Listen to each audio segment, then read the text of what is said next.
Es siempre importante trabajar con gente seria, y estamos hoy día de nuevo con gente seria. Don Gonzalo Rojas y don Hermógenes Pérez de Arce, para entender nuestro pasado político, porque el que entiende el pasado político puede quizás llegar a entender el presente. ¿Cómo están ustedes? Hola, ¿cómo estás, Johannes? ¿Cómo estás, Gonzalo? Un abrazo, Hermógenes, un abrazo, Johannes. Gracias. Orwell decía, el que controla el pasado controla el presente, y el que controla el presente controla el futuro. Claro. Ahora hay una variación de ese dicho que dice lo siguiente: en los regímenes totalitarios, el que controla el presente controla el pasado, y el que controla el pasado controla el futuro. Pero viene a ser lo mismo. Más o menos. El que controla el pasado controla el presente, así que ya controlando los dos, obvio que puede controlar el futuro. Exactamente. Es lo que ha hecho la izquierda en Chile. La izquierda está manejando el futuro porque ha manejado el pasado y ha logrado al mismo tiempo hacerse dueña del presente, que es lo que estamos viendo. Hay una cosa muy bonita ahí respecto de lo que dicen ustedes, Hermógenes y Johannes, que la formuló el gran Václav Havel, el que fuera presidente de la República Checa y antes de Checoslovaquia, ¿no? Claro que en inglés suena muy bonito, en castellano ya la traducción desfigura un poco, que él decía que el régimen totalitario había destruido history and stories. En la medida que destruía history, hacía imposible las stories, o sea, los relatos personales de la vida. Como habían destruido todo el sentido histórico, las personas eran incapaces de poder construir la historia, el relato, the stories de sus propias vidas. Bueno, yo tuve el placer de encontrarme a Václav Havel. ¿En serio? Así es, lo tuvimos de guest, o sea, de... Invitado. No, de cliente en nuestro hotel. Y tuve entonces el placer de tenerlo en la recepción y conversar con él durante más de 2 horas, pues estaba aburrido. Qué impresionante. ¿En qué parte era eso? ¿En qué país era eso? Acá en Austria. Exactamente. Así que fue una conversación realmente muy interesante, tipo 1 de la mañana, 2 de la mañana. Se levantó cuando no podía dormir, estaba aburrido, así que bajó al lobby del hotel y aproveché, por supuesto, de inmediato de meterle conversa. ¿Estaba muy enfermo ya? No, en ese momento no se le notaba cuanto menos. ¿Qué idioma hablaban? Te pregunta Hermógenes. ¿Hablaron en inglés? Alemán. Bueno, alemán. En alemán. Václav Havel hablaba buen alemán, ¿no? Bueno, por las razones, él creció en una Checoslovaquia que todavía era multiétnica en su momento, ¿no? O sea, antes de que se expulsara a los alemanes, Checoslovaquia fue lo que era Bohemia, fue parte del corazón del Imperio Austrohúngaro, ¿no? Él nació el 36. El problema de los Sudetes, que eran los alemanes de Checoslovaquia. Nació el 36. ¿Cómo andaba con usted, Hermógenes? Éramos coetáneos. ¿Usted del 36 también? Confieso que sí. ¡Ah! Impresionante. Bueno, pero nos estamos alejando un poco del espacio nuestro, aunque históricamente el levantamiento o la primavera de Praga cae durante el gobierno de Eduardo Frei, que fue entonces el intento en Checoslovaquia de darle al socialismo un rostro más humano, y que terminó con un rostro más de tipo tanque T-54, gracias a sus vecinos. Bueno, ese fue el experimento de Dubček, que intentó el socialismo con rostro humano, pero el rostro no le gustó a los rusos y terminaron invadiendo. Abortado el 20 de agosto del 68. Fíjate que yo les cuento que he podido estudiar el diario El Siglo de los 15 días previos al 20 de agosto y el diario El Siglo de los días 15 posteriores al 20 de agosto. Hasta el 19 de agosto, el Partido Comunista Chileno era ferviente partidario del socialismo con rostro humano que se estaba desarrollando, Dubček, Otasik, el Partido Comunista Checo que estaba haciendo, y a partir del día 21 de agosto de 1968, el Siglo y el Partido Comunista de Chile, que como ustedes saben fue de los poquísimos, quizás el único partido comunista importante del mundo que apoyó la invasión, aparte de las 5 naciones que participaron de la invasión, cambia por completo y comienza a denunciar la conspiración fascista, imperialista que estaba minando al Partido Comunista Checoslovaco y convirtiendo a Checoslovaquia en un ariete contra la Unión Soviética. Así son nuestros amigos. Bueno, es cosa de ver los diarios del Partido Comunista de los meses anteriores a la Operación Barbarossa, cuando atacaron los nazis a los soviéticos, y después. O sea, antes de eso era, pero Adolfo es nuestro amigo, nuestro aliado, maravilloso. Claro, estaba recién fundado el Siglo. Claro. Me parece que el Siglo es del año 40, no estoy seguro, pero me parece que el Siglo es del año 40, o sea que estaba recién fundado porque eso que tú dices es 20 de junio del 41. Claro, más o menos. Sí, no, ni más ni menos. 20, no, bueno, estoy diciendo yo porque no tengo la fecha exacta en la cabeza. Sé que querían empezar en mayo, a principios de los primeros días de mayo, pero la invasión de Yugoslavia retrasó la ofensiva. Volviendo al tema que nos convoca. Ok, Alessandri se fue y viene la elección, porque nosotros quedamos en ese punto en el capítulo anterior. Viene la elección de 1964. 63 al 64. 70. No, es que vamos a ver el gobierno de Frei. Vamos a ver el gobierno de Frei. Ah, ya. La elección de Eduardo Frei Montalvo. Esa es la del 64. Claro. Pero ya habíamos hablado de eso. Habíamos hablado de las consecuencias en la elección parlamentaria del 65, en que había desaparecido prácticamente la derecha. Habíamos hablado del revival que protagonizó en el fondo la incorporación de Jarpa a la alianza con los liberales y conservadores y el Partido Nacional, que empezó a tener como otra cara más popular y empezó a ganar votación hasta convertirse, hasta llegar al 20%, igualando a los comunistas. Sí, pero no le habíamos sacado la mugre a la democracia cristiana, que es lo que vamos a hacer hoy día.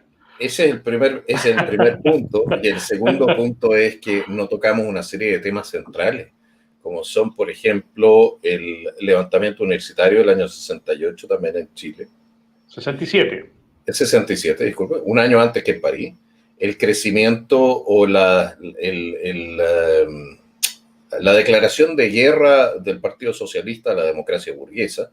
O sea, tenemos una serie de temas que conversar porque durante el gobierno de Eduardo Frei definitivamente se produjo un colapso del sistema político en Chile, que termina en el año 1970, tengo la impresión, ¿no? Bueno, ahí fue cuando los demócratas cristianos cometieron todos los errores políticos que se podían cometer.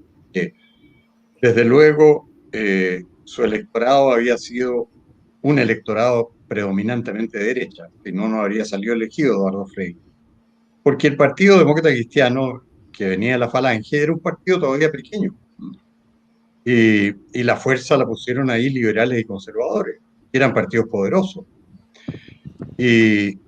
Y el gobierno de Frei se enajenó al electorado de derecha, entre ellos a mi modesta persona, que yo lo había creído la futura derecha chilena a este nuevo gobierno.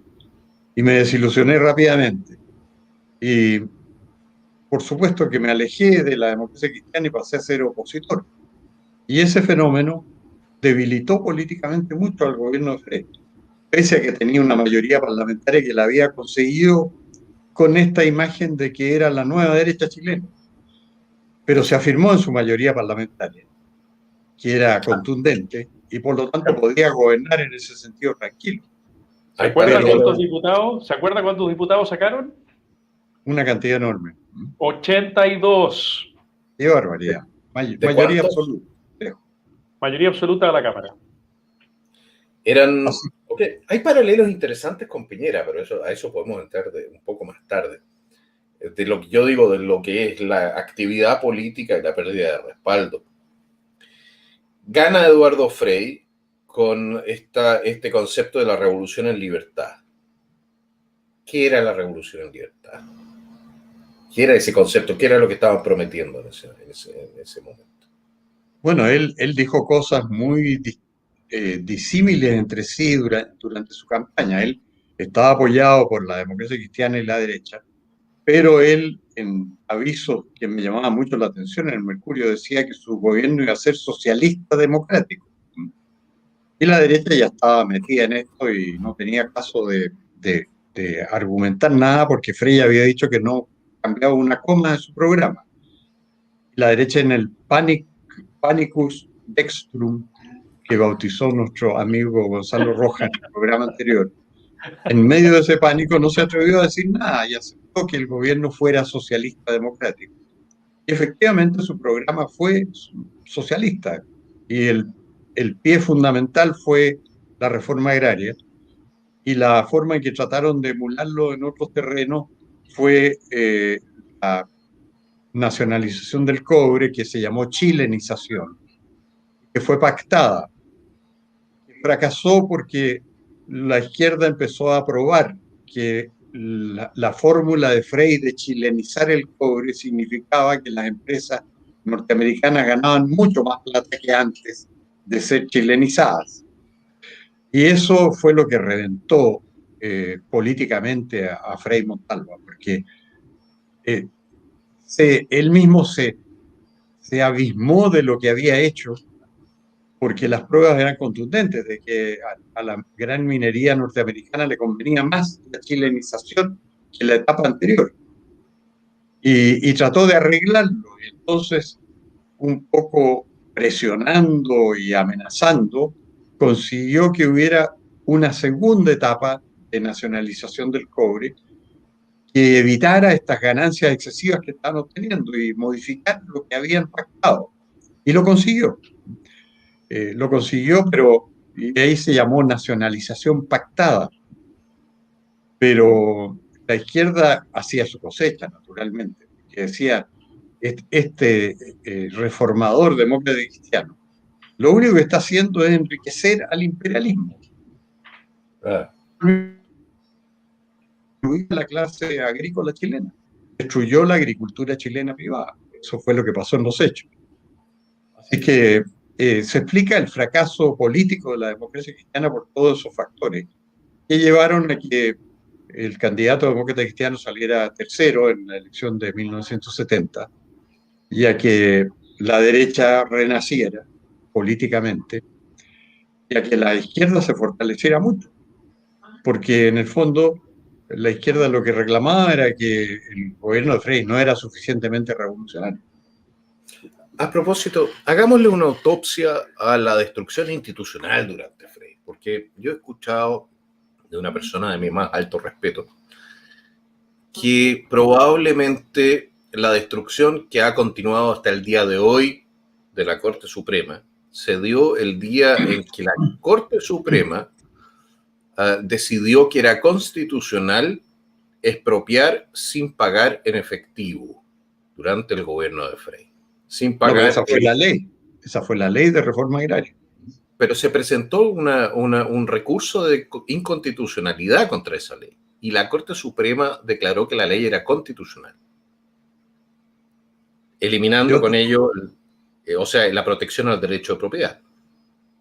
Yo tenía entendido que se había producido una reforma constitucional que permitía el pago a plazo, y por eso recordamos a don Recaredo Osa, que en una solitaria columna en el Mercurio dijo, durante el gobierno de Alessandri todavía, dijo, ahora se ha dado un paso que va a destruir el derecho de propiedad en Chile, porque se ha permitido expropiar sin pagar. Y es ponerle la lápida al derecho de propiedad futuro. Y sus palabras fueron proféticas, porque la propiedad se debilitó a partir de eso. Y yo tendría que revisar las circunstancias, pero me parece que hubo una reforma constitucional que permitió el pago diferido. Fue la reforma al inciso 10 del artículo 10, el 10 número 10, el famoso 10 número 10. Y eso fue lo que posibilitó lo que usted dice, Hermógenes. Quizá haya habido un recurso de inaplicabilidad ante la Corte Suprema. Yo tampoco me acordaba de ese detalle. Es posible que haya habido un recurso de inaplicabilidad de la propia reforma constitucional y que la Suprema haya dicho que que la reforma era constitucional porque había sido hecha por los mecanismos correctos, ¿no? Ahora, hay cosas de la reforma agraria que vale la pena recordar muy a fondo, ¿eh? Tres me parece a mí que es decisivo recordar.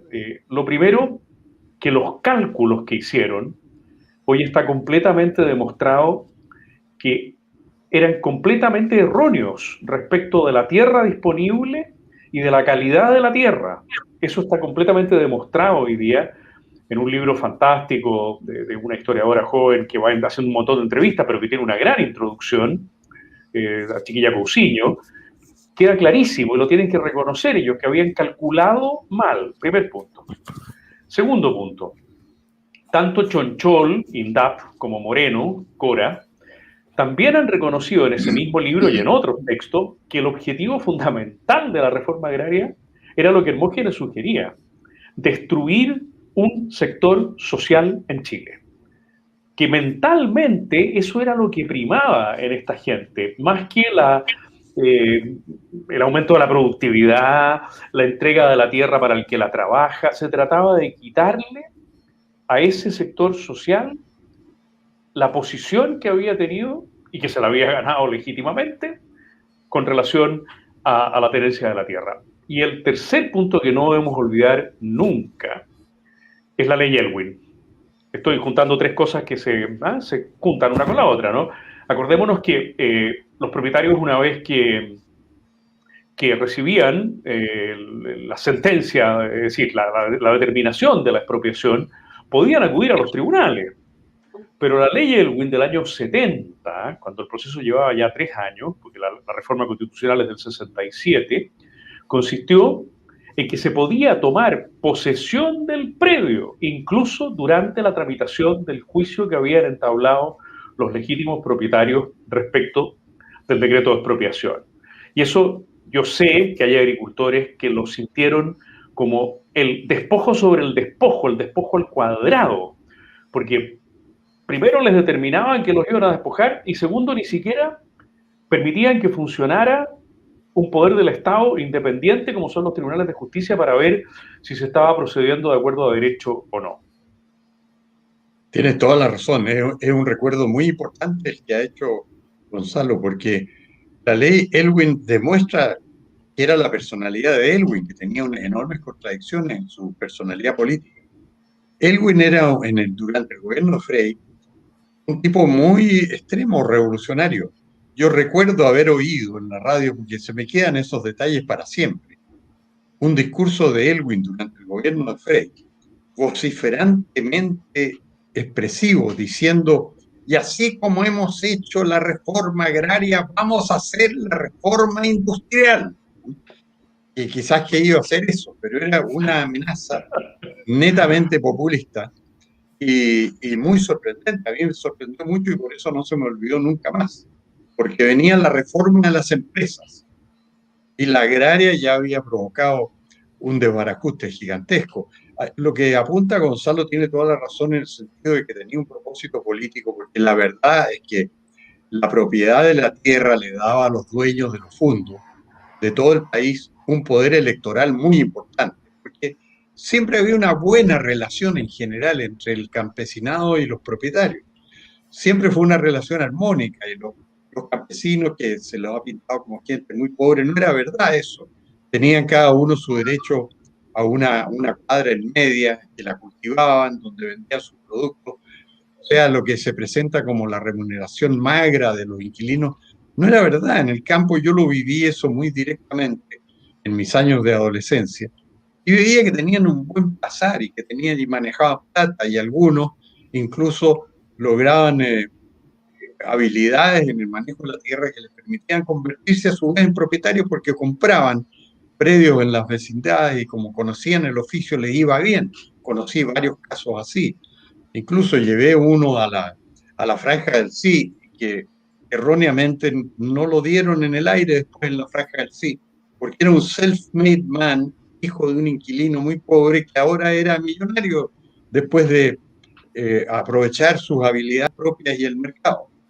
Entonces, el clima era que les daba a los dueños de fondo una capacidad de influir políticamente en sus trabajadores que estos acogían benévolamente, o sea, votaban porque decía el patrón porque querían al patrón. Era un caso muy generalizado.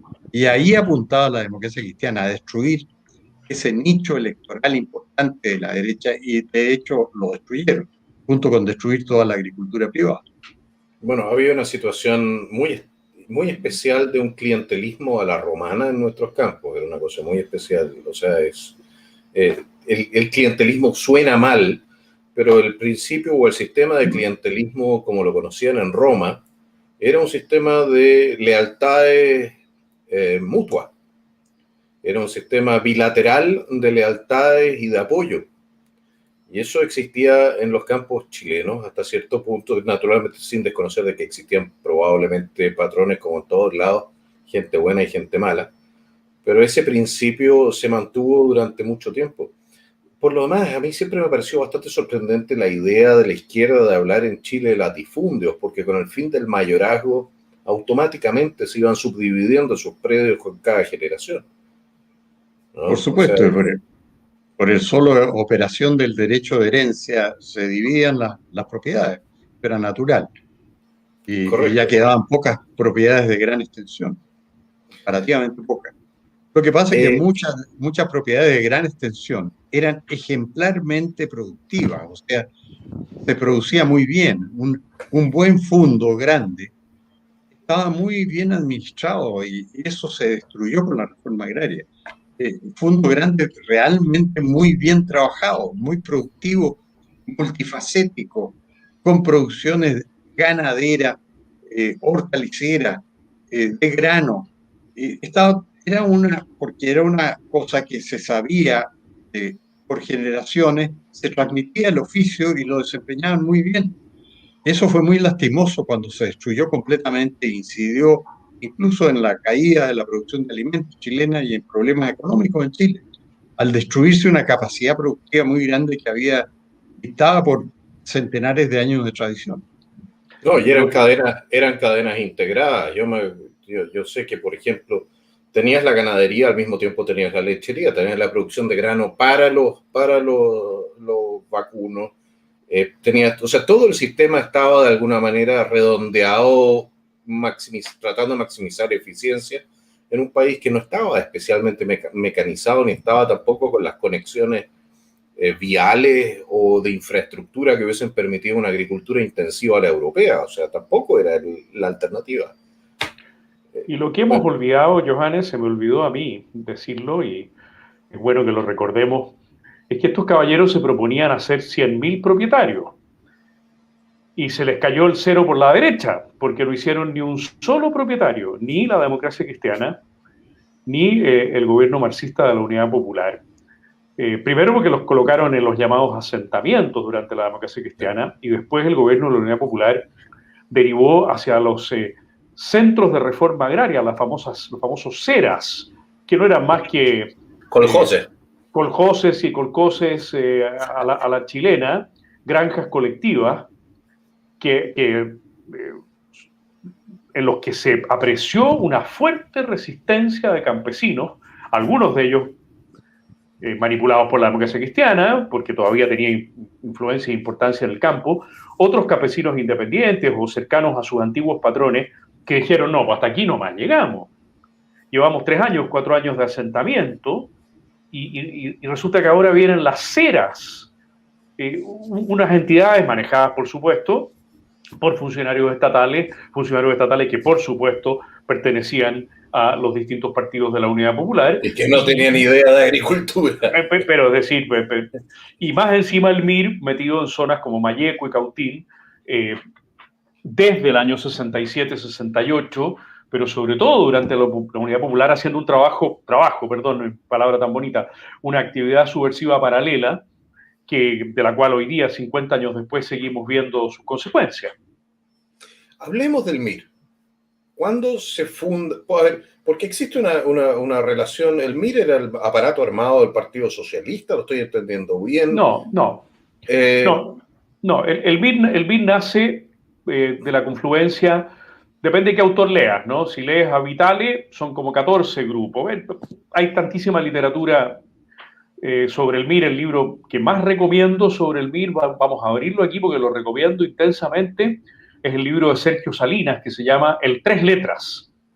El Tres Letras, MIR, Historia y Contexto del Movimiento de Izquierda Revolucionaria. Me parece a mí que es el mejor trabajo que se ha hecho sobre el MIR. Son entre 12 y 14 grupos los que confluyeron. Algunos venían de la Juventud Socialista, como los hermanos Enrique, algunos venían de la Juventud Comunista, otros eran trotskistas, otros habían pasado por distintos desgajes del Partido Comunista. Venían los grupos reinosistas, esos de los que hablábamos en nuestra primera conversación, que los habían echado del partido por allá por el año 48-49. Y esos grupos confluyeron en la fundación del MIR del 65. Pero el 67 es cuando el MIR se despoja de un Clotario Blest. Y Clotario Blest fue militante del MIR. Una cosa que olvidan, ¿eh? Se despojó el 67 el grupo de los estudiantes nucleares de la Universidad de Concepción, los hermanos Enrique, Luciano Cruz, Bautista von Schoen, Andrés Pascal Allende, que no venía, ¿eh?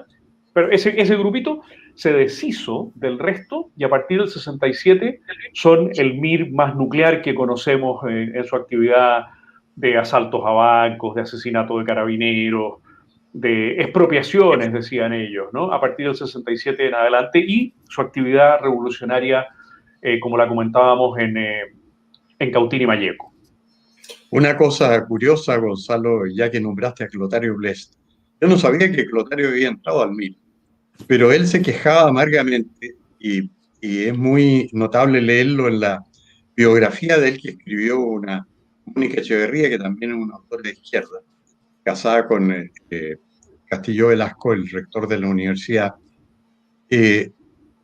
Clotario relata que él era contrario a poner bombas, pero que el MIR ponía bombas y los izquierdistas más extremos ponían bombas. Y dice textualmente él, en una declaración a la autora, en este libro que se llama algo así como Biografía de un luchador. Así se llama. Dice, y entonces Ricardo Lagos y Julio Estuardo pusieron bombas en unas municipalidades y hirieron en un caso y mataron en otro caso y me echaron la culpa a mí, dice. Y el gobierno se querelló contra mí y yo fui preso. Y ahí cita a Ricardo Lagos. Ricardo Lagos y Julio Estuardo. Bueno, yo lo he publicado N veces, esto nunca Ricardo Lagos ha dicho esta boca mía. Pero don Clotario los acusaba a ellos de hacer algo con lo cual él no estaba de acuerdo porque era pacífico. Clotario era violento en lenguaje, pero pacífico en procedimiento. Hubo un pequeño desliz que se revela en el mismo libro de que había unas monjitas muy piadosas que tenían muchas armas para el 11 de septiembre del 73 y decidieron esconderlas. Y fueron las monjitas piadosas, una uruguaya me acuerdo, a esconderlas en la casa de Clotario. Hicieron una excavación y metieron ahí todas sus armas. Y un día llegaron unos militares a revisar si Clotario tenía armas. Y efectivamente él sabía que las tenía. Pero en el entierro dice él que había puesto el esqueleto de un gato sobre la tierra. Y mientras los militares buscaban armas en los lugares ordinarios, como eran roperos, cajones, baúles, él tenía las armas enterradas debajo del esqueleto del gato. Y se acercó un oficial al esqueleto del gato y le dijo, ¿y qué es lo que es esto? Y Clotario pensó que iban a excavar y iban a encontrar todo el arsenal. Y eso, pensaba él, me podía costar la vida. Y él le dijo, no, ese es un gallo que conservé yo porque lo quería mucho. Y dice que el oficial se dio por satisfecho y se fueron y lo dejaron tranquilo y no le descubrieron el arsenal. Se salvó gracias al esqueleto. Salvó el pellejo. Caramba. No sé, hay cosas muy pintorescas. Sobre la reforma agraria hay un cuento que no resisto dejar de contar porque lo encontré muy notable. Un parlamentario del Partido Conservador que se llamaba Héctor Ríos Igualt escribió sus memorias, que eran muy interesantes porque revelaban muchas cosas desconocidas, pero las escribió en tercera persona y se puso como autor un nombre inglés, que no recuerdo. Pero me pidió a mí que presentara el libro, así que yo naturalmente lo leí entero. Y ahí me encontré con un episodio absolutamente increíble. que relata Héctor Ríos, igual que era muy amigo de Hugo Cepeda Barrios, senador del Partido Liberal. Héctor Ríos era conservador. Y dice que Hugo Cepeda le contó que había ido a donde Eduardo Frei Montalva, presidente de la República, a interceder por una propietaria de un fondo de su región, que era en el norte, La Serena, Coquimbo, en fin, que tenía un gran fondo y se lo querían expropiar y era muy injusto porque estaba muy bien trabajado. Entonces fue a la presidencia de la República, habló con el presidente. Hugo Cepeda era una personalidad muy respetada y eran amigos, además de Eduardo Frei, habían sido senadores juntos muchos años. Él le dijo, ya, no te preocupes, mira, no, voy a llamar inmediatamente al presidente, ¿cómo se llama? El director de la Cora. Rafael Moreno. Rafael Moreno, y le voy a decir que por favor deje tranquila a esta señora, en fin. Y delante de don Hugo le dijo todo esto a Moreno, que dejaran tranquila a la señora, y don Hugo quedó feliz porque era una electora muy importante para él. Y cuando iba saliendo se encontró con que uno de los edecanes de Frei lo había conocido mucho porque había sido decán en el Senado, decanes militares. Y cuando estaba conversando con él, oyó que Frei llamaba de nuevo a Rafael Moreno y le decía que lo que habían hablado no valía y que siguiera adelante con todo el procedimiento. Qué elegante. Y don Hugo, que era un tipo vehemente y que no se paraba en cosas chicas, entró de nuevo y le enrostró a Frei, lo subió y lo bajó, le dijo que era un sinvergüenza, que lo había engañado. Se fue. Pero esto quedó constancia en las memorias de Héctor Ríos igual, y yo lo encontré fantástico porque es tan propio de todos los políticos, de hacer un llamado delante del que hace la petición y después llamar para decir que no quiso decir lo que le habían encargado. Yo lo encontré exquisito, no se me olvidó. Muy bueno, muy bueno, muy bueno. Una consulta, ¿cómo reaccionó Frei Montalva al Congreso de Chillán del Partido Socialista? No hubo reacción. Ah, no hubo. O sea, pasó desapercibido. A ver, para la gente que no sabe, ¿qué pasó en el Congreso de Chillán del Partido Socialista, don Gonzalo? El 65 se reunió en Linares, en Congreso Ordinario, y el 67, 2 años después, en Chillán. Y en los dos congresos, de manera dividida en Linares y casi unánime en Chillán, el Partido Socialista decidió descartar la vía electoral y hacer la opción por la vía armada. O sea, estaban completamente encandilados con la Revolución Cubana y con el Che en concreto. El Che muere el mismo 67 en Bolivia. Y entonces lo que decidieron está en el libro de Llobet. Cualquier persona que quiera tener el texto, también está en un libro mío que está agotado, pero que lo puedo mandar por digital, que es La agresión del oso. Ahí está en gran parte también, pero en Llobet, en la historia del Partido Socialista de Chile, en Llobet está el texto completo de la resolución. Y de ese momento entonces el Partido Socialista comienza a girar hacia la línea Altamirano. Aunque es Aniceto, todavía el secretario general, Aniceto Rodríguez, Allende fue pifiado en ese Congreso del año 67. No quedó en el Comité Central. Estos son hechos que es interesante tener en cuenta. Fue pifiado porque Allende insistió en el 67 que había que seguir la vía electoral. 3 años después va a lograr ganar con una mayoría muy exigua, pero va a ganar por esa vía. Pero 3 años antes, el 67, fue pifiado y ni siquiera electo para el Comité Central. ¿Por qué? Porque el Partido Socialista había tomado la deriva de seguir el camino del Che. Acuérdense lo que decía el Che, ¿no es cierto? Hay que ser en América 1, 10, 100 Vietnams. Y tiene esa famosa frase de que los hombres tenemos que convertirnos en máquinas de matar. Me acuerdo de un gran amigo que no lo voy a mencionar aquí porque no le he pedido permiso, pero imprimía con la foto del Che la frase, ¿no? Los hombres tenemos que convertirnos en perfectas máquinas de matar. Y cada vez que se encontraba un profesor universitario, muy amigo mío, cada vez que se encontraba con un universitario por la calle que iba con una polera del Che, él andaba en su maletín siempre con 2 o 3 de estas fotocopias. Entonces la sacaba y le decía: oye, mira, quizá tú no has leído esto, medítalo. Y le entregaba la fotocopia.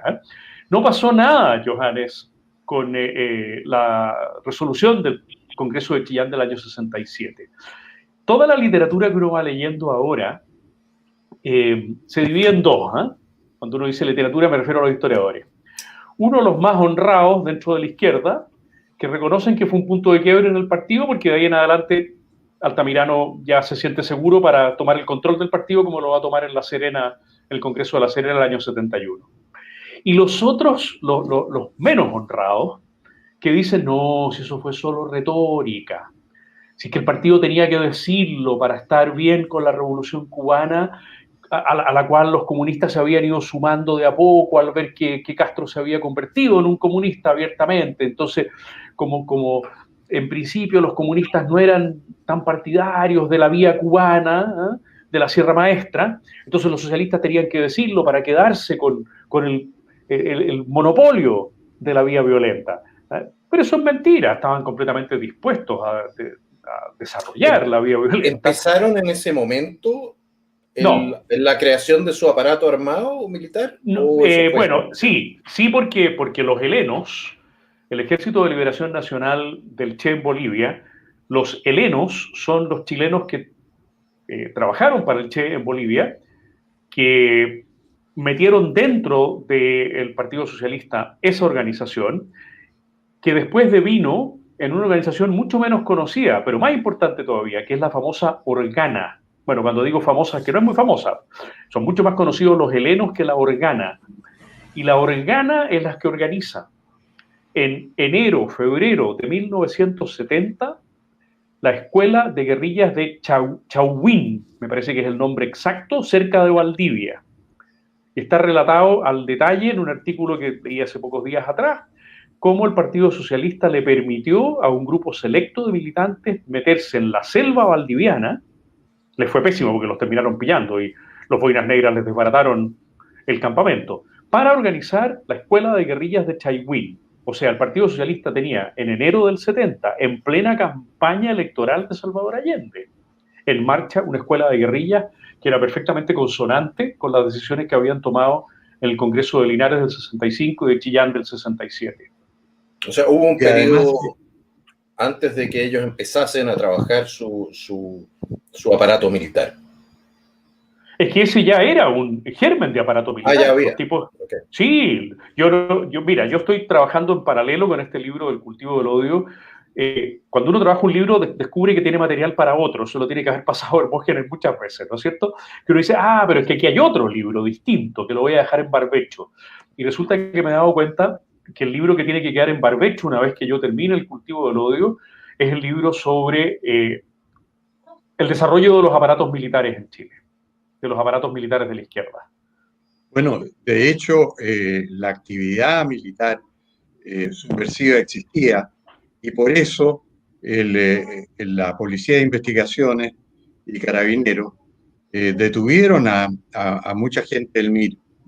Y de ahí salió la acusación de tortura contra el gobierno de Frei, que tenía más de 100 páginas y que fue publicada íntegramente en la revista Punto Final, bajo el gobierno de Frei, a mediados de los años 70, porque hubo una presentación de todos los abogados de izquierda a la Corte Suprema denunciando las torturas y los atropellos de los derechos humanos cometidos por Frei. Y esta larga exposición de los abogados de izquierda, yo se la mencioné una vez a Ricardo Lagos en un foro en la campaña senatorial en que estábamos en 1989. Dijo, ven cómo son las cosas, ese era otro Ricardo Lagos Salinas, hoy detenido, desaparecido. Y todos me miraban a mí horrorizados por haberme equivocado.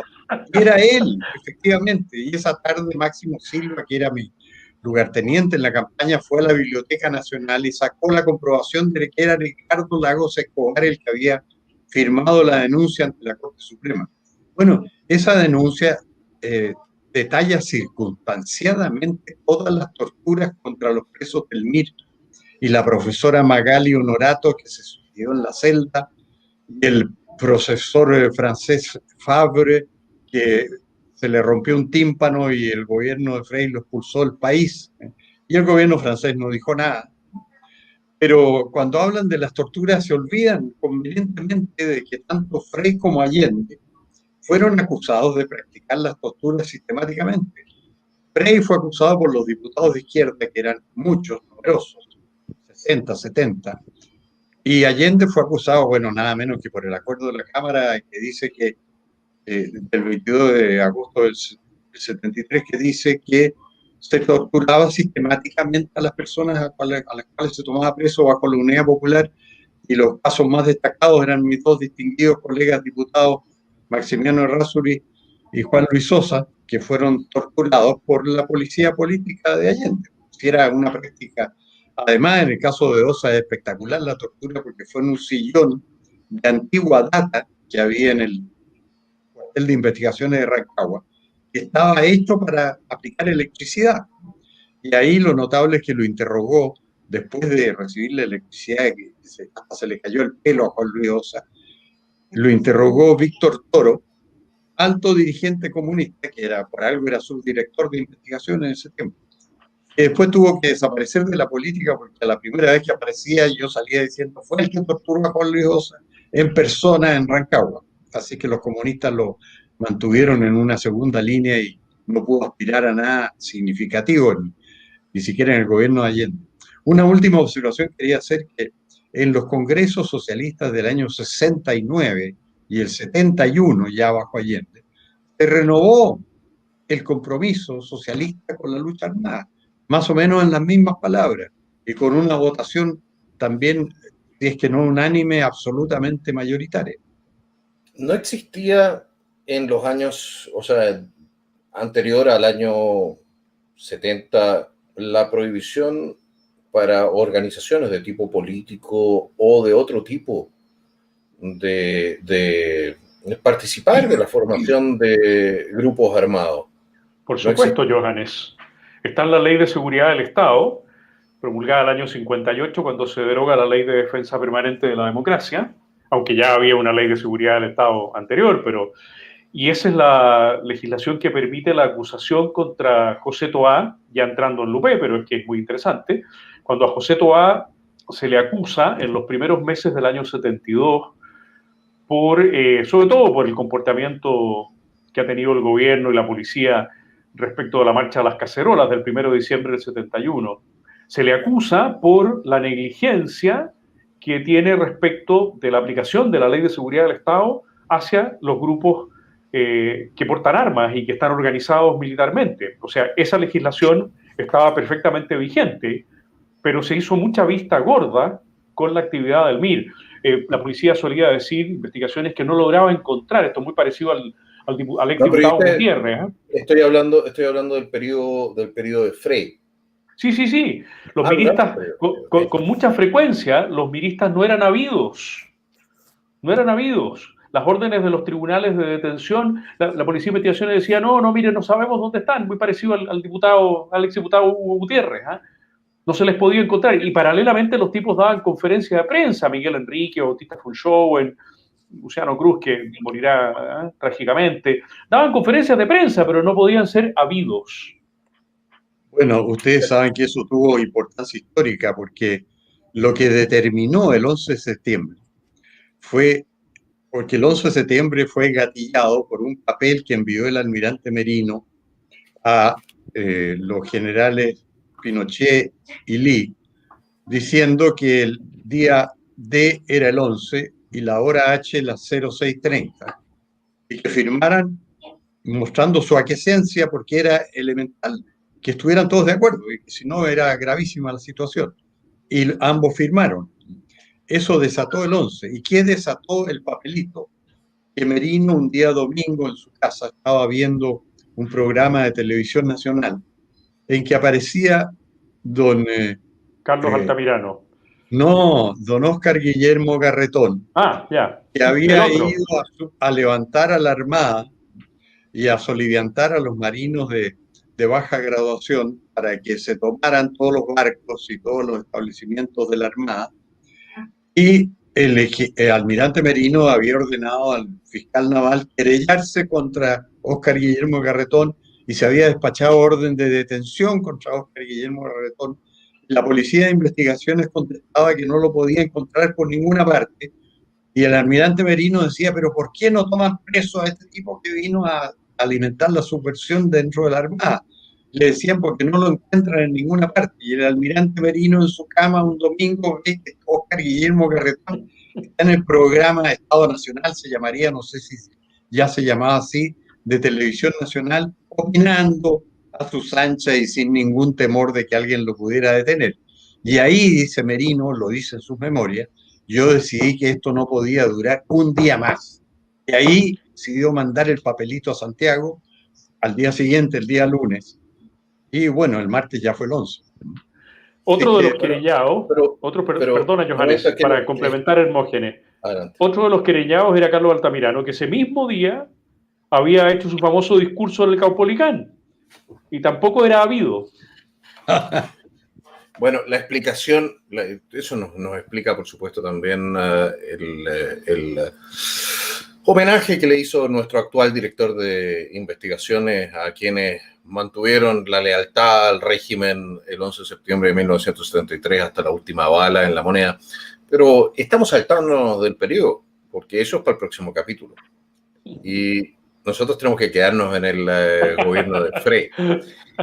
Y el gobierno de Frey tiene entonces una serie de circunstancias. Tiene circunstancias económicas, tiene circunstancias políticas, tiene circunstancias de orden público que van modificándose desde el momento en que asume su mandato.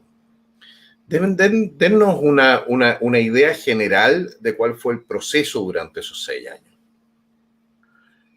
Mira, yo creo que estaba fuertemente marcado porque en el hecho ministros claves eran marxistas. Jackson Scholl, ministro de Agricultura, él era el principal adversario de la idea de que pudiera haber nuevos propietarios. Por eso no hubo nuevos propietarios. Y por eso todo el sistema que se diseñó era un sistema marxista de subdivisión de la tierra que quedaba en manos del Estado y que los pasaban a ser trabajadores del Estado. Y eso fue lo que provocó descontento en el campesinado, que no recibía título de dominio. Así que yo creo que la inspiración marxista dentro de la democracia cristiana era y es muy fuerte. Y en sectores claves. No todos, naturalmente. Había otros que opinaban de otra manera.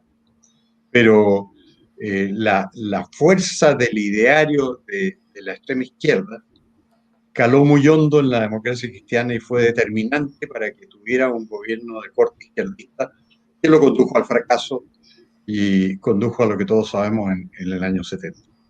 ¿Cuál fue la situación económica de esos 6 años? La situación económica fue de un equipo de economistas muy buenos, tipo Carlos Massad, tipo Sergio Molina, el propio Andrés Saldívar, que no era economista, pero era un abogado competente, inteligente y partidario de la economía de mercado.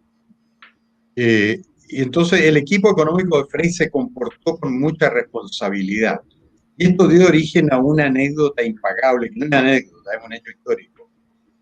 Porque el gobierno tuvo que aplicar medidas restrictivas para que no se disparara la inflación, y dado que no era un gobierno que alentara la producción privada, sino que subía impuestos y establecía controles y tenía esta como nube socialista sobre todo la producción del país, la economía crecía poco. Y entonces el gobierno, en lugar de estimularla, tenía que aplicar medidas contractivas para que no se disparara la inflación. Entonces el ambiente no era favorable al populismo porque los economistas no dejaban que lo fuera. Y entonces las políticas podían no ser favorables al crecimiento económico, pero eso obligaba a aplicar medidas contractivas que no eran populares. Y por eso se produjo una situación notabilísima, que está en un libro sobre Salvador Allende que escribió James Whelan, recordado amigo norteamericano. Y la anécdota consiste en que James Whelan descubrió una carta de Eduardo Frei en la primera mitad de 1971, en pleno auge de las medidas más populistas de Allende, cuando todos los precios estaban congelados y en cambio los billetes se imprimían a raudales y todo el mundo tenía plata para comprar lo que quisiera y todavía no se habían agotado las cosas. Frey le escribió a sus economistas, Massad, Caguas, Molina, Saldívar, una irritada carta diciéndoles que por qué bajo su gobierno no se habían aplicado estas medidas tan beneficiosas para la población como las que estaba aplicando Allende, que lo tenían en un pic de popularidad. Porque eso era efectivo. En el primer semestre del 71, Allende era muy popular y por eso la elección municipal de mediados del 71 la ganó la UP con más del 50% de los votos y todavía no había hecho su fraude electoral. O sea, eran votos genuinos. Y lo notable es que Frey, sin tener muchos conocimientos de economía, creía que esas eran las buenas recetas que llevaron al colapso del 72 con la mayor inflación de la historia de Chile, al supercolapso del 73 con inflación, desabastecimiento y impopularidad general del gobierno. Pero en un momento dado, Frey encontró que la receta era la de Allende y lo dejó por escrito y se lo escribió a sus economistas, retándolos, increpándolos por no haber hecho lo mismo bajo su gobierno. Díganme si no es pintoresco. Ese es el tipo de documento histórico que a uno le gustaría hacer desaparecer, tipo Stalin, ¿no? O sea, cuando después de los hechos uno dice, uy, qué vergüenza. Don Gonzalo tiene el micrófono desactivado. Como estaba tosiendo, lo había desactivado, perdón. Tú hiciste una pregunta general y yo creo que es bueno tratar de contestarla sobre el proceso general de la democracia cristiana. A mí me parece que ese proceso tuvo tres grandes defectos, que son, por una parte, el mesianismo, esa decisión de la democracia cristiana de que solo ellos y nadie más que ellos tenían las llaves de las reformas estructurales y de la reconversión del país en un país que superara la pobreza y la desigualdad, y nadie más que ellos, ¿no? Eso nos llevó a una segunda dimensión muy dramática, que fue el sectarismo, porque como lo ha dicho Hermógenes con todas sus letras, si ellos hubiesen tenido la grandeza de alma, por ejemplo, de invitar a los partidos liberal y conservador, a pesar de los disminuidos que estaban, a formar parte del gobierno, habrían hecho una coalición quizá imbatible efectivamente por 30 años. Quizá, si hubieran logrado tener una vía relativamente armónica, ¿no es cierto? Porque representaban al mismo electorado, pues al fin de cuentas, 50 y tantos % de Frey venía de la democracia cristiana, del Partido Conservador, del Partido Liberal y de fuerzas nacionalistas menores como Jorge Prat, que también habían contribuido a esa votación, ¿no?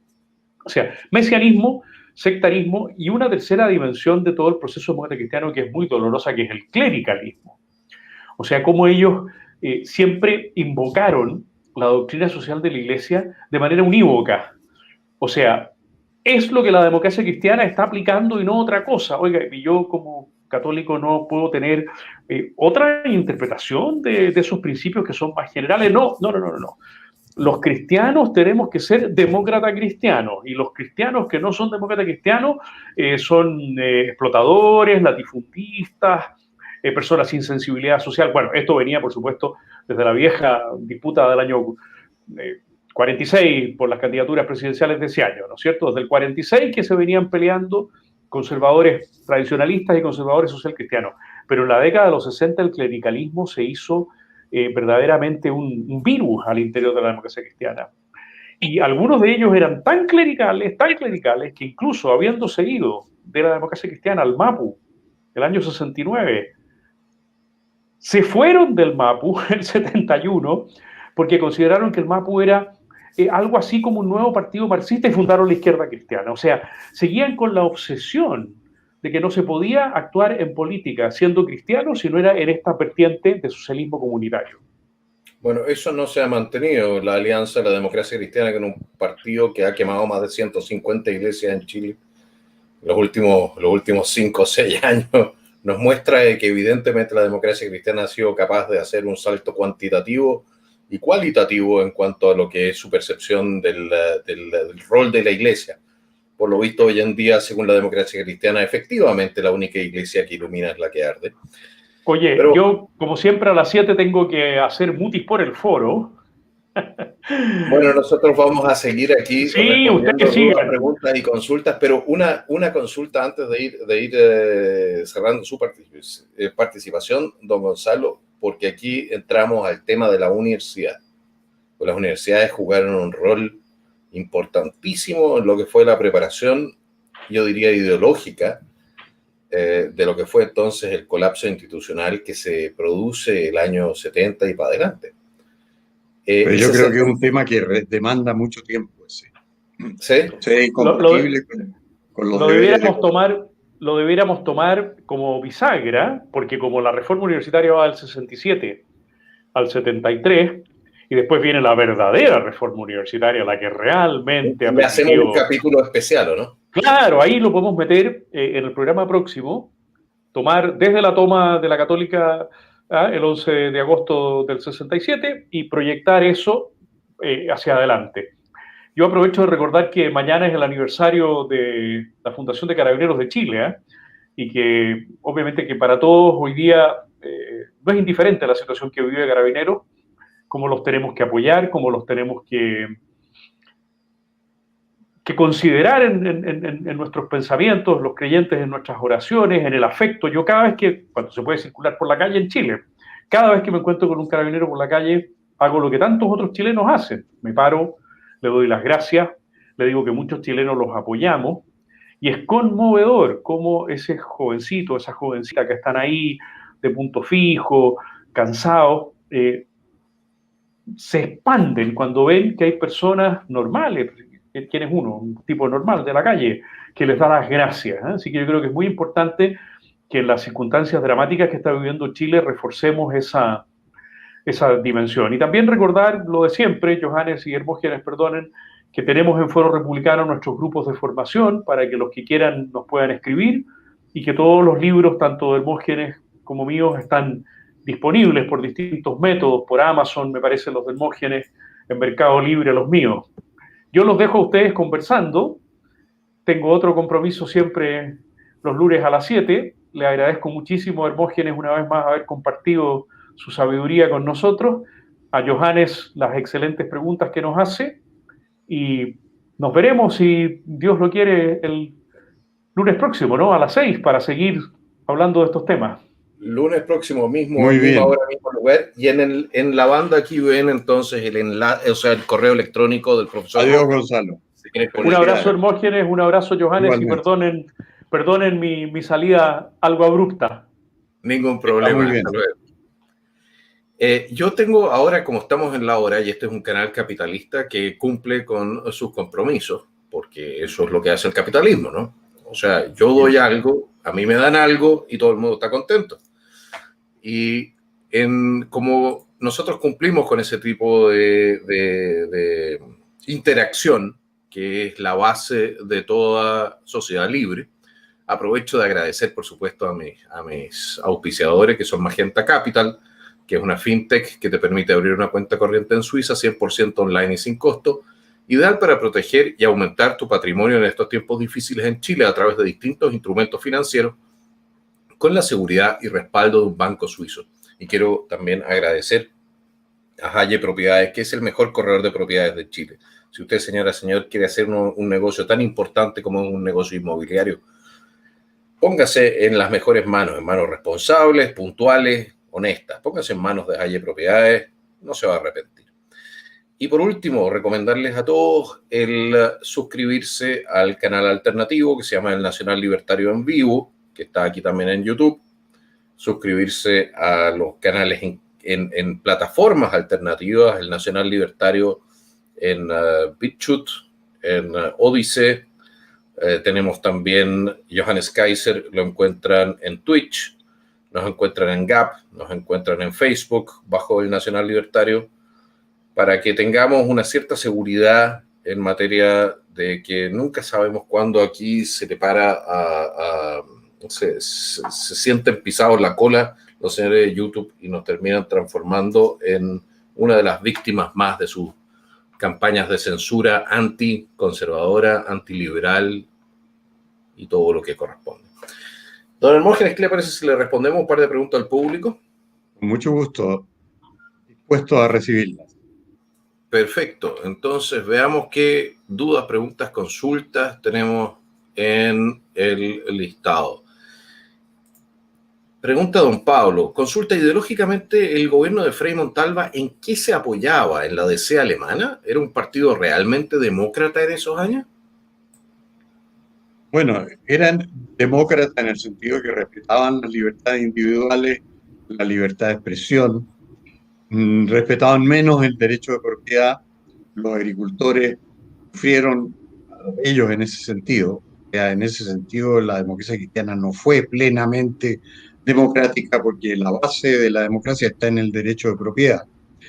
Y en general, nunca tuvieron que sufrir la acusación de emplear medios violentos. Eso hay que reconocérselo a la democracia cristiana, que nunca estuvo comprometida con la violencia política. Por eso que se dividió en esos años, se dividió en dos mapus y en una izquierda cristiana que sí practicaban la violencia política, pero al partido propiamente tal no se le puede imputar eso. El gran error que diría que cometió la democracia cristiana es lo contrario de lo que decía la pregunta del telespectador. No fue como los partidos demócratas cristianos de Europa, porque estos partidos eran el principal rival del comunismo en toda Europa. Lo derrotaron, eran el partido que se oponía a la izquierda, ya una vez derrotado el marxismo, a la izquierda no marxista. También la democracia cristiana estaba a la derecha del espectro político. En Alemania su principal rival era el Partido Socialdemócrata Alemán. Y en Italia lo mismo, la democracia cristiana se oponía a la izquierda italiana, a la sinistra, y a los comunistas, que eran muy poderosos en Italia. Así que esa fue la gran diferencia con Chile, que en Chile no entendieron nunca eso porque siempre creyeron que los votos estaban en la izquierda, cosa que no es verdad. Los votos están generalmente con los gobiernos que mantienen la paz interna, el orden y la prosperidad. Y eso se ha probado muchas veces en Chile. Yo espero que no se desmienta en estas nuevas elecciones que tenemos por delante.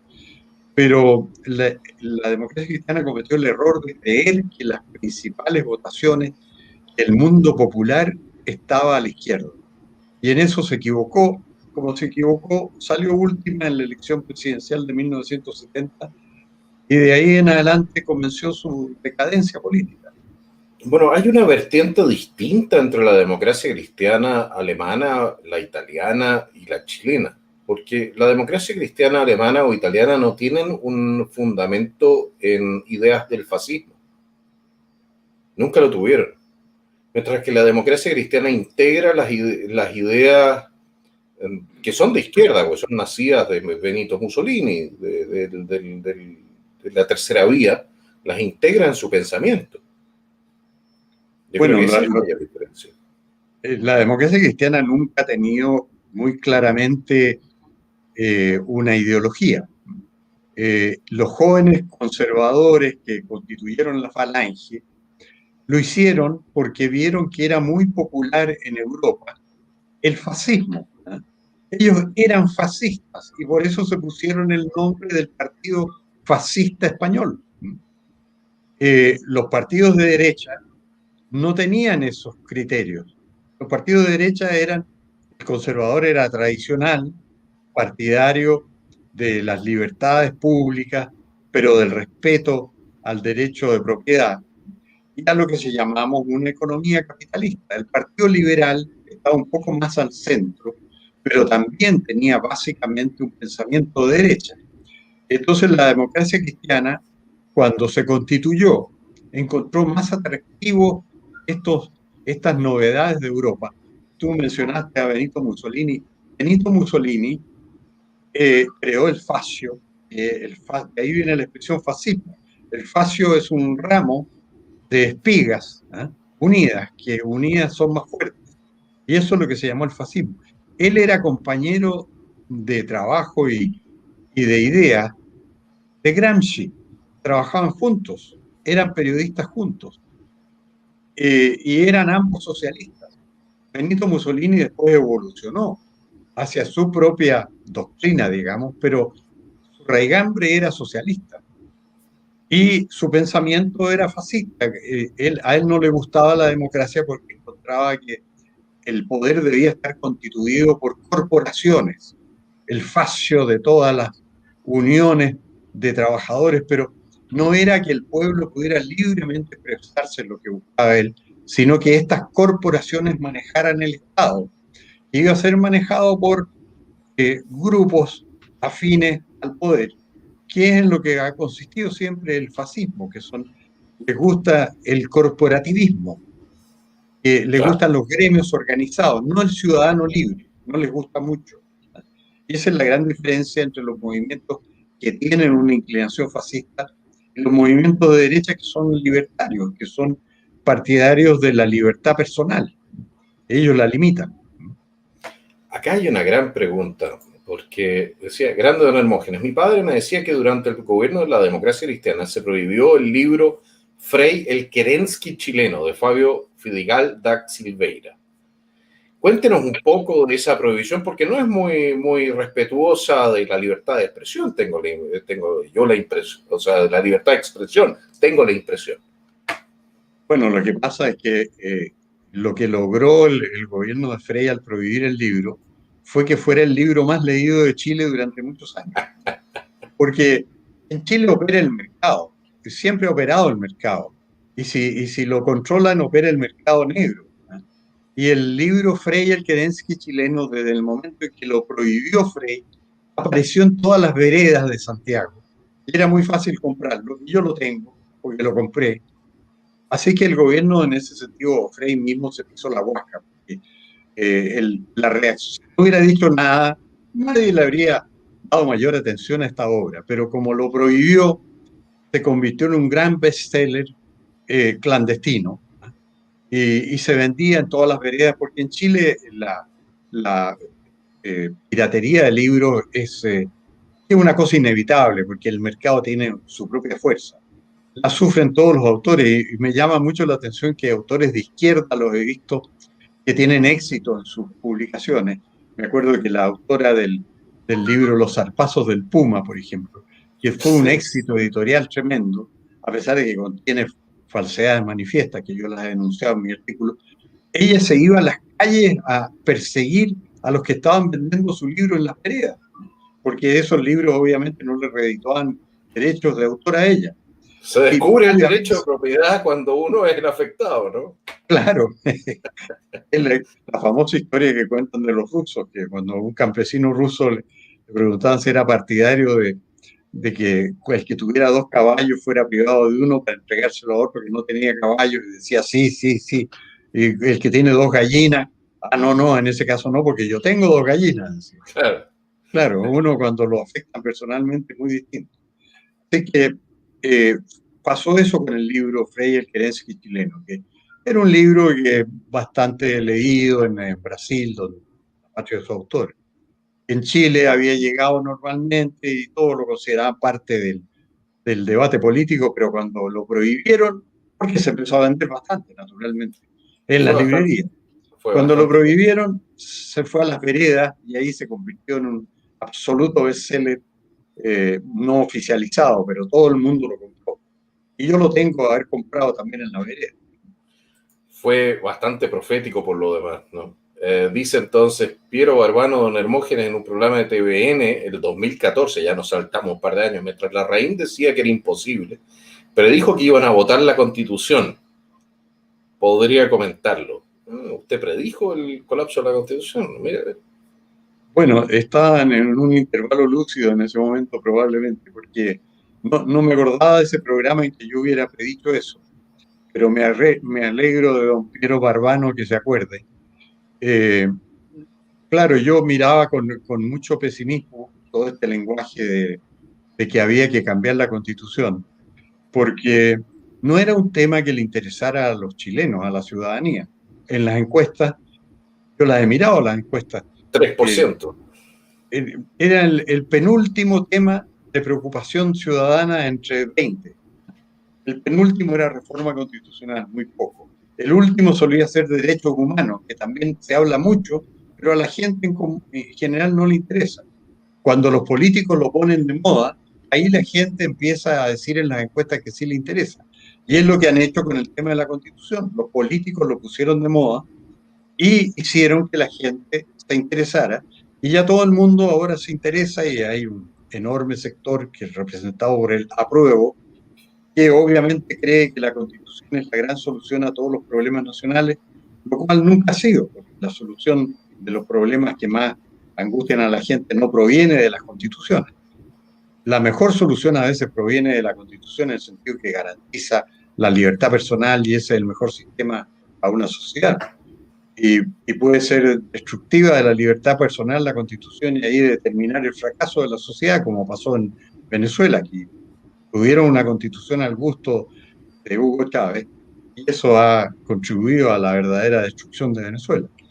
Pero me alegro y le agradezco a don Piero que me conceda esta capacidad de prever, pero no me acordaba que yo había predicho que iban a terminar con la Constitución. Sí, el tema de la Constitución es siempre tan interesante. Yo me pregunto si hay 80% de los chilenos que creen que le van a arreglar la vida con eso. Entonces entiendo por qué se ha vendido el Cerro Santa Lucía en tantas ocasiones. Bueno, claro, es el cuento del tío. Se llama el cuento del tío. Jorge No, pero hay Villagrán. mucha gente que cree que efectivamente si la Constitución dice algo, eso va a significar un cambio. Y no es así. Los cambios en las condiciones socioeconómicas de las personas dependen de otras cosas, no de lo que diga la Constitución. Claro. Don Jorge Villagrán consulta a don Hermógenes. Hay fuertes rumores de que perderemos campos de hielo por sur por el Tratado Frey en el 98. ¿Usted tiene alguna información? ¿Qué pasará? No tengo la información suficiente como para pensar que se pueda perder por eso. Pero indudablemente hay que estar muy activo en la única zona en que falta llegar a un acuerdo con Argentina. Y, y es una zona que es delicada y que Chile tiene que defender sus intereses. Pero no puedo decir que por el acuerdo con Frei Ruiz-Tagle en que se solucionaron todos los problemas que habían, salvo 2 o 3 que quedaron pendientes y este es uno, sea por esa causa. Que en realidad eso está pendiente. Es un tema pendiente. Consulta a don Santiago Hudson. Muchas gracias por lo demás. Don Hermógenes, ¿está usted o no de acuerdo con la afirmación de mi profesor Jaime Guzmán de que la DC jamás estaría por concordar con la derecha, pero sí estaría de acuerdo con la izquierda? Bueno, eso fue así. La izquierda atrajo la democracia cristiana. Los principales líderes demócratas cristianos pensaban que la votación lo que a ellos les interesaba era eso. La mayor votación estaba a la izquierda. Bueno, de hecho en Chile hay una mayoría de izquierda y por eso el Parlamento es mayoritariamente de izquierda. Y si tenemos un ejecutivo que no fue de izquierda, fue por el temor a reeditar el fenómeno venezolano, que una parte de su electorado se le fue a la izquierda en la presidencial, de lo cual hasta hoy no se conforman. Le dicen, ¿cómo nos pudo pasar esto?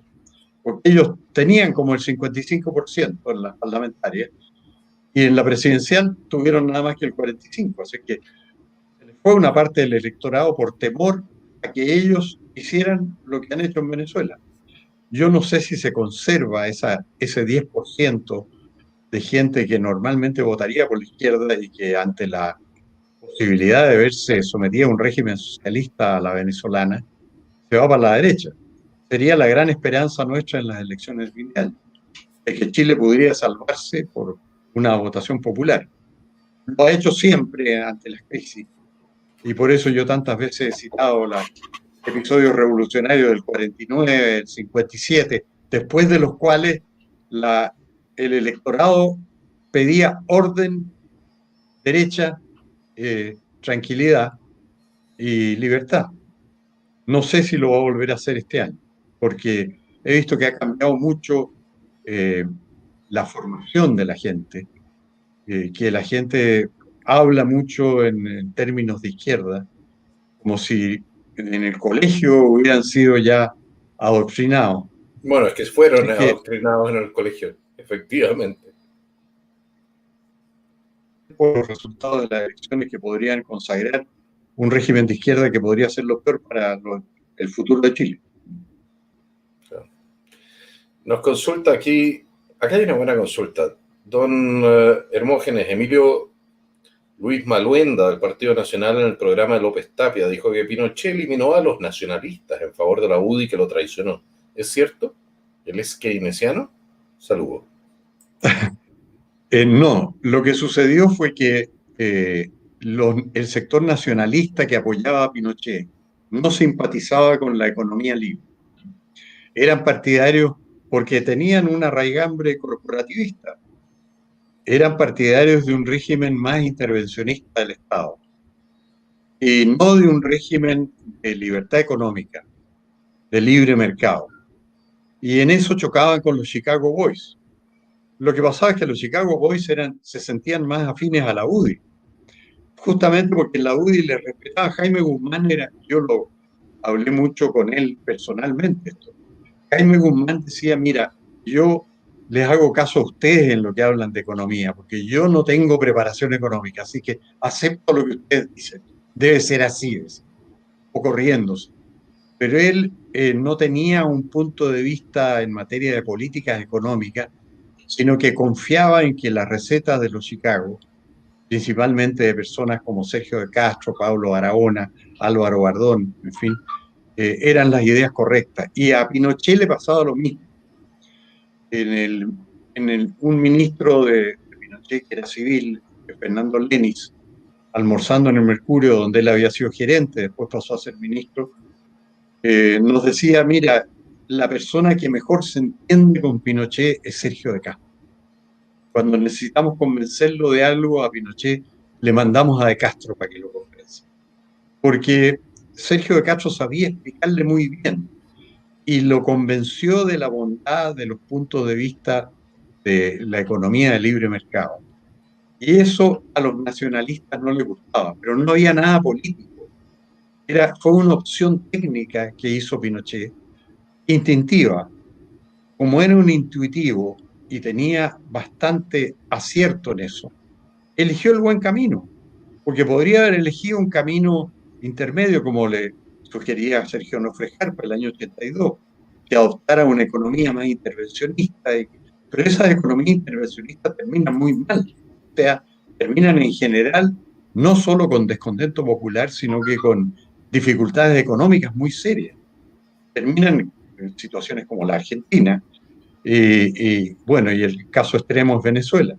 Así que no fue político el tema, fue de que Pinochet decidió que lo mejor para el crecimiento y la prosperidad de Chile era un modelo de economía libre. Y resultó así, y por algo entregó el poder cuando Chile era el país que más crecía en América Latina. Así 10% que en el año 89. Sí es. ¿No? Nos consulta entonces Ámbar, con el retiro, es una buena pregunta, con el retiro de Raúl Castro, ¿estamos próximos a ver el término de la Revolución Cubana? Con el retiro no, yo creo que sin desearle ningún mal al señor Castro, yo creo que mientras él esté vivo, la fuerza que tiene el apellido Castro en Cuba no va a permitir ningún cambio sustantivo, sino cambios más bien adjetivos y parciales que los van a permitir salir de algunas angustias, pequeñas libertades que van reconociendo y que les permiten sobrevivir. Pero la verdad es que un cambio ideológico en Cuba yo no lo veo mientras exista viva una persona de la familia de Fidel Castro, en este caso Raúl Castro. Yo creo que Díaz-Canel sin Raúl Castro daría pasos en el sentido de liberar la economía cubana y por lo tanto eso traería consigo una liberación política en Cuba también, porque la libertad económica conduce a la libertad política y crea presiones por la libertad política. Lo vemos en China, el Partido Comunista Chino es procapitalista, pero quiere conservar su poder y se ven dificultades. O sea, en Hong Kong estamos viendo el problema, ¿no? En Hong Kong no hay tranquilidad porque los comunistas chinos quieren imponer por la fuerza la falta de libertad política y la libertad económica provoca que surjan muchas fuerzas que quieren más libertad en lo político también. O sea, la libertad política es una condición de la libertad económica. La libertad económica es una condición de la libertad política. Así Bueno, que por eso están creando el sistema de control social electrónico, que en Chile también lo queremos introducir, por lo visto, de la sí, mano. Ayer vi a un parlamentario, un médico socialista que estaba conversando con el Checho Iranes, recomendando entonces las bondades de que todos nosotros tengamos este aparatito conectado con el gobierno para que el gobierno sepa permanentemente dónde nos encontramos y con quién nos encontramos. O sea, una cuestión absolutamente distópica. Y a mí me pareció increíble que el Checho no le haya parado los carros y le haya dicho, oye, ¿alguna otra cosita? O sea, ¿alguna otra cosita? O sea, vamos a saber efectivamente quién se encuentra con qué, a qué hora, en todo momento. Y eso lo tiene que saber el gobierno. sí, no, eso puede ser muy grave. El control por ese medio puede ser muy grave. Pero el mercado opera, en Chile, de hecho, el problema más grave económico lo ha provocado la pandemia porque ha imposibilitado que ningún mercado funcione. Ese es un problema, porque la gente no puede salir. Pero en Chile hay una poderosa economía de mercado. Y la pandemia, cuando sea superada, que yo creo que lo va a hacer, va a permitir que con violencia y todo, haya un mercado dinámico que se reponga. Porque aunque haya violencia política, el mercado sigue operando. El mercado negro, si hay intervención estatal, el mercado negro sigue operando. Y se comprobó durante la UP. Si la UP en el último tiempo, a la gente no le faltaban las cosas, a la gente que tenía recursos, porque operaba el mercado negro con gran eficacia y operaba en las poblaciones. O sea, la gente que teóricamente podría haber sido partidaria del UPRE, estaba en las poblaciones, estaba operando con el mercado negro a full. Entonces Bueno, yo en ese sentido le tengo mucha confianza a la fuerza del mercado. bueno, de hecho existe, no sé quién fue el que dijo esto, un ruso, lo tengo que haber visto o leído a mediados de los 90, que él dijo que si no hubiese existido el mercado negro, la Unión Soviética habría colapsado en 1960. Probablemente. Ese era su, Porque, ese era su bueno, análisis. de hecho lo hemos visto en Chile en que las cifras de desocupación, de desempleo, no han subido tanto. ¿Por qué? Porque las estadísticas de desempleo consideran empleados que trabajan en el mercado negro también. O sea, Claro. la única pregunta que le hacen a la persona es: ¿usted trabajó en la semana? No le dicen si te firmó contratos, si le hicieron imposiciones, no. Le preguntan si trabajó. Y por eso que algunos se sorprenden y dicen, oye, con todas las medidas que toman la cesantía no ha aumentado. No, porque la gente trabaja en el mercado negro, que hace su propio negocio. O sea, aquí hay una economía de mercado muy fuerte en Chile. Hay el 70% de los empleos que hay en Chile, formales e informales, los provee la pequeña y mediana empresa, que son 1 millón de empresarios. 1 millón de empresarios es mucho, que están Bueno, produciendo y que si eran los 1 millón, ejecutivos, ahora tienen que ser unos 800.000, porque pucha que han sufrido muchos de ellos. bueno, eh, claro, si no puede salir, obviamente. claro, no puedes Ese es el trabajar. problema económico que hay en Chile, la pandemia. Claro.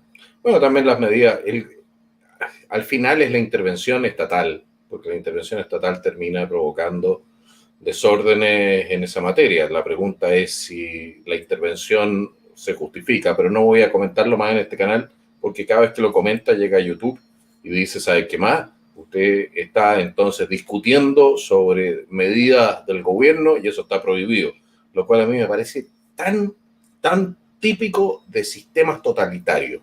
Eso de que uno puede discutir de todo lo que quiera, del fútbol, de la farándula, de todo lo que sea, menos de las medidas que toma el gobierno. Bueno, está bien, como quieran. Eh, vamos a ver una última consulta para ir cerrando el programa de hoy, don Hermógenes. Veamos. Veamos si encontramos alguna pregunta que también vaya con el tema que tocamos en su momento.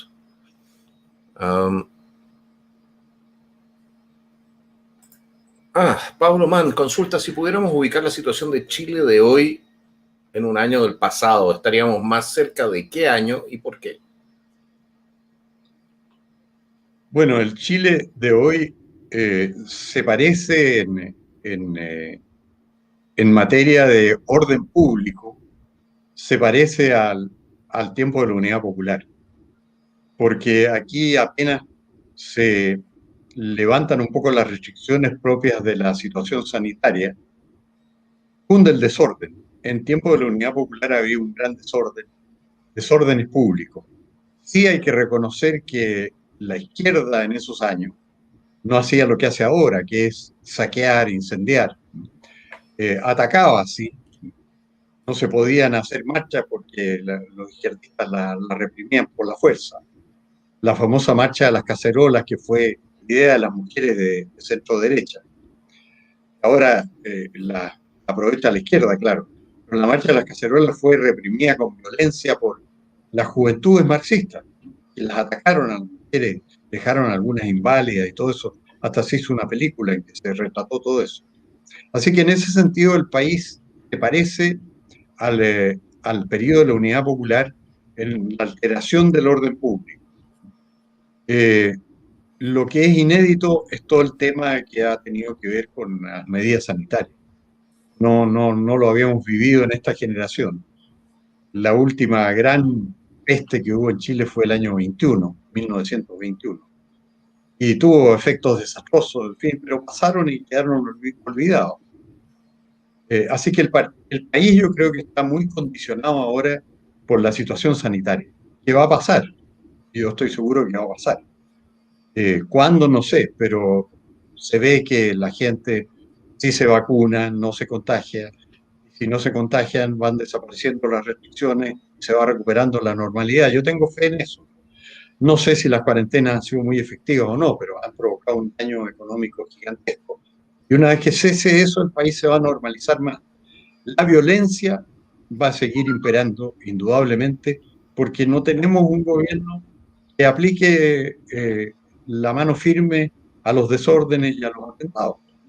Pero eso dura hasta que se vaya este gobierno. Yo creo que un próximo gobierno, yo tengo la esperanza de que sea capaz de mantener el orden público. Ahora yo voy a decir una cosa un poco bombástica, dado el estado de opinión en Chile. Yo creo que menos energía que la que empleó Pinochet no se puede emplear en Chile. O sea, habiendo un movimiento revolucionario como el que hay en Chile, violento, y que está a un tris de convertirse en amenaza armada, tiene que haber una mano muy firme y tiene que ser muy parecido a lo que hizo Pinochet, porque Pinochet no fue un atropellador de los derechos humanos, Pinochet fue un gobernante que tuvo que defender su estabilidad, la de su régimen y la vida interna, con las herramientas indispensables. Y cualquier otro lo va a tener que hacer igual. Yo pronostico que si en la elección de fin de año se elige un presidente que tenga sentido de autoridad, él va a tener que emplear una política enérgica para reprimir la subversión y el delito. No les va a quedar mucha alternativa en el caso que quieran hacerlo. Ok. Así creo yo. Danilo, yo creo que esta pregunta es para un capítulo posterior, lamentablemente, aparte que ya estamos en el cierre del programa, dice don Hermógenes, que tanto fue la intervención de Milton Friedman con Gerald Pinochet. Pero no vamos a olvidar esta pregunta, la vamos a responder en un capítulo posterior, porque sin duda que es un tema extremadamente interesante de tocar, entre otras cosas porque a Milton Friedman lo trataron de desprestigiar en el extranjero por su contacto con el general Pinochet. Yo quiero aprovechar naturalmente de saludar a Carabineros en su día. Quiero llamar entonces a la gente a embanderarse como señal de apoyo a esta noble institución que ha sido tan maltratada.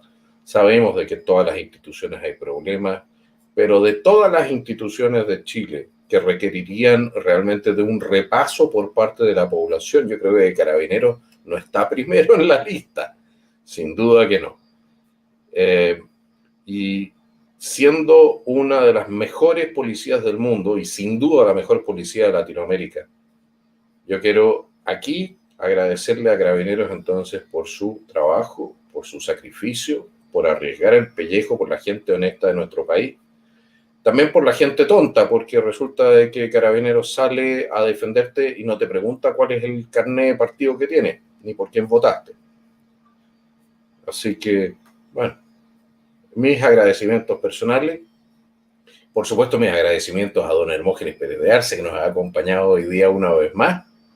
No, yo te quiero agradecer también al Cuerpo de Carabineros y sobre todo mi preocupación por la situación angustiosa que viven muchos carabineros que están siendo perseguidos por la justicia por el solo hecho de haber salido a exponer su propia integridad física para defendernos a nosotros los civiles pacíficos. Así que eso hemos estado tolerándolo, que los tienen angustiados, separados del Cuerpo de Carabineros, sometidos a procesos y tratados como si hubieran sido criminales cuando lo que han hecho es justamente reprimir a los criminales.